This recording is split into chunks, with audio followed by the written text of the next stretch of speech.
A Montirone i bambini delle elementari protagonisti di un mondo a loro sconosciuto. Un tuffo nel passato della realtà contadina con una mostra ed una rappresentazione dialettale. Sentiamo. Prosegue a Montirone il viaggio nel passato della realtà rurale con la mostra di oggetti del mondo contadino. La rassegna intitolata Passato prossimo, così vicino, così lontano, antichità, gli oggetti raccontano il passato, è allestita nelle scuole elementari del centro alle porte della città per volontà del Comitato Genitori di Montirone. Attraverso questa rassegna, che ha visto la partecipazione anche del Museo Arte Contadina della Casa Albergo di Castenedolo, si vuole portare a contatto i ragazzi delle scuole elementari con una realtà molto distante da loro. Così nell'edificio di Via Scuole sono stati esposti attrezzi, abiti, registri, libri, ma anche giochi e grammofoni di inizio secolo. Il tutto è completato da una rappresentazione dialettale ambientata nella Cascina Suardi, con gli alunni delle elementari in scena sotto le direttive della maestra Stanga, autrice anche dei testi.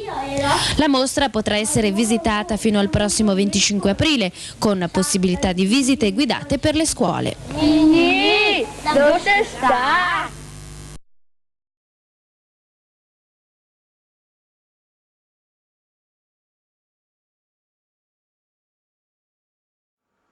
Ora parliamo di musica e di tradizioni culturali sarde. L'occasione ci viene data da un libro cofanetto davvero singolare e particolare, che si intitola La voce della musica, Don Giovanni Dore. Abbiamo qua con noi la scrittrice, colei che ha avuto l'idea di realizzarle, quindi Silva Marras. Buon pomeriggio. Grazie. E ben trovata, benvenuta nei nostri studi. Grazie. Naturalmente sarda, ma bresciana di adozione. Oh sì. Io parlavo di musica e di tradizioni culturali sarde. Le chiedo innanzitutto chi era Don Giovanni Dore e poi cosa ha realizzato e cosa ha tra le mani. Allora, Don Giovanni Dore era il parroco di Tadasuni, dove è stato per più di 40 anni, e in più era un grande ricercatore, un etnomusicologo, lui diceva sempre: lo sono diventato facendo la mia ricerca sul campo, soprattutto studiando gli strumenti sardi, quelli della tradizione pastorale sarda. Strumenti che lei, ovviamente dei quali parla in questo libro cofanetto. Perché libro cofanetto? Perché l'idea è nata soprattutto nei primi tempi che frequentavo il museo di Don Dore.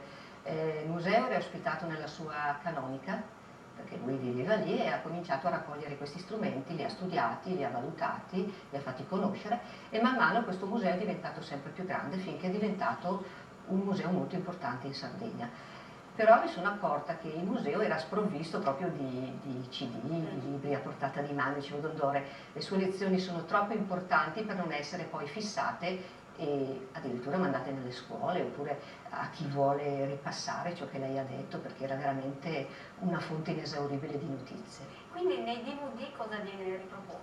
Sono due lezioni, una di Trescore Balneare, dove è stato invitato a tenere una conferenza sulla musica nuragica.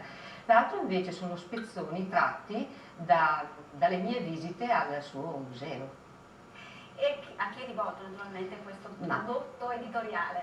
Per me è rivolto a tutti, a chi ama la musica sarda, a chi vuol capire meglio che lo strumento del pastore non è un semplice strumento, ma è qualcosa di molto più importante. Don Dore lo diceva sempre: il pastore non aveva fatto corsi scolastici, però aveva una capacità, la capacità di riprodurre le sonorità sarde, e le riproduceva con questi strumenti costruiti con materiale semplice, la canna ad esempio, e la unedda sono di canna, perciò chi cercava il materiale le costruiva, le intonava, perché era molto importante.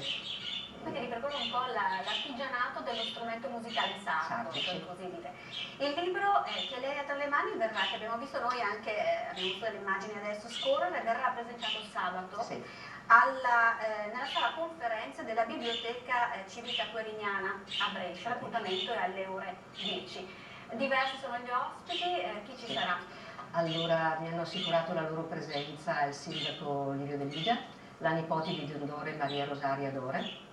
E poi so che si muoverà anche il Rotary, perché Don Dore è un rotariano, ovviamente, è stato fatto ad honorem, per cui vogliono molto bene e vengono ad onorarlo.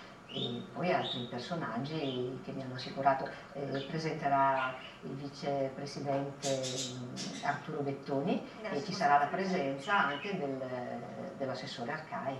Quindi noi invitiamo anche la cittadinanza, se fosse interessato alla musica, alle tradizioni sarde, chi magari è sardo e vive qua da diverso tempo, ma anche chi è semplicemente interessato alle tradizioni italiane, perché poi si parla anche di tradizioni italiane, partecipare a questo appuntamento anche perché così ha l'occasione di sfogliare questo libro e magari poterlo anche acquistare, perché no. Io ringrazio Silvia Marras per essere stata nostra ospite, naturalmente ringrazio voi per averci seguito. Come sempre vi ricordo, prima dei saluti, il nostro numero verde per informazioni relative al digitale terrestre, l'800 500 155. Se volete scriverci